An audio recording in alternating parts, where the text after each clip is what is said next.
Hello everyone, welcome back to the channel. Today I'm pretty excited about this project. Been wanting to do it for a while. I've got a piece of plow steel that came off of our family farm homestead. It's roughly around 130 to 40 years old. Sometimes after the Civil War, my great-great-grandfather built the home and started the farm. And of course added farm equipment and that sort of thing over the years. I've got some other stuff here. This piece of spring steel should make a good knife. I don't know what kind of steel it is, something I wouldn't sell, but I'm gonna heat treat it like 1084. It is good spring steel and I spark tested it. But I've got enough to make the knife, the guard, and if I need some more, I have one more piece. So my plans is to make a nice knife that we can hang in the old family homestead home, kind of like a museum piece. We want to add a nice knife made from something from original equipment on the property. But I've got a design, we've got our steel, let's get to doing it.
So we got our blade forged and I went ahead and profiled it. I brought the ricasso up to 600 grit finish, made sure it is square and flat. I like to get all that done before I start my heat treat, cut the guard shoulders and fit the guard. So the next thing we're going to do is I'm going to go ahead and heat treat the blade and I will grind it after heat treat. First we're going to get some thermal cycling, grain refining done and get it hardened. So let's get the heat treating started.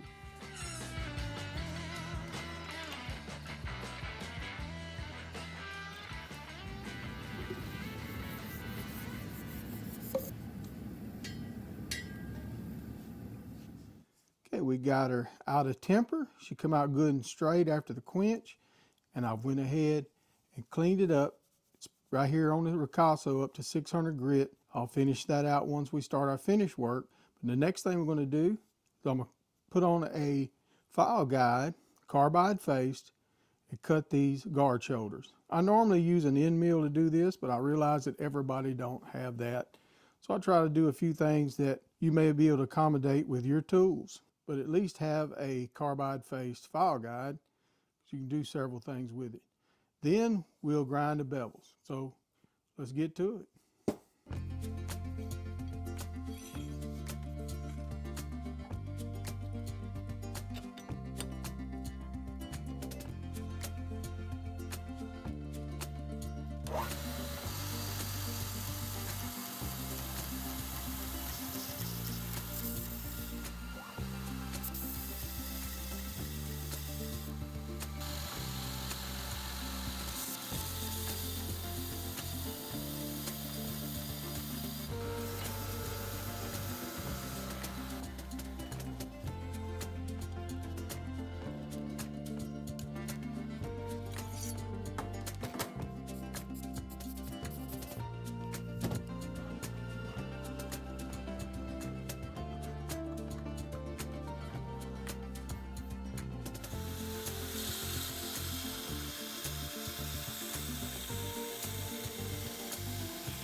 Okay, we got our swedge cut. Of course, we got our guard shoulders done, and I brought it up to a 600 grit finish. Next thing I want to do is start working on the guard. I've got a couple pieces of material from the same spring I want to make the guard and the spacer from. Also got a piece of wood from the property that I think I mentioned earlier that we'll be using for our handle. This is a piece of live oak, and we'll get on that as soon as we get our guard and spacer done. So let's get the guard and spacer done.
Well, we got her finished. Come out pretty good. I'll show you some detail shots here in a second, but before we do, I wanted to go over a couple things. I did a blacksmith finish on the guard spacer. The spacer got a little smudge on it, and I'm not sure what caused that. I don't know if I had it hot enough when I did the dip in the oil or not, but it's got a little smudge on it that I'm not completely happy about. Other than that, it's okay. The handle came off of an old live oak tree on the property. It's not stabilized, but it's for the family, and that's what they wanted. Hope you enjoyed this project. I know I did. It's a lot of fun making a family heirloom, and it has a story. That's what I really like about it. 140-year-old plow steel. Even the pen was made from a horse-drawn hay rake that is about the same age. I'd like to thank my patrons, and thank you for watching. We'll see you on the next one.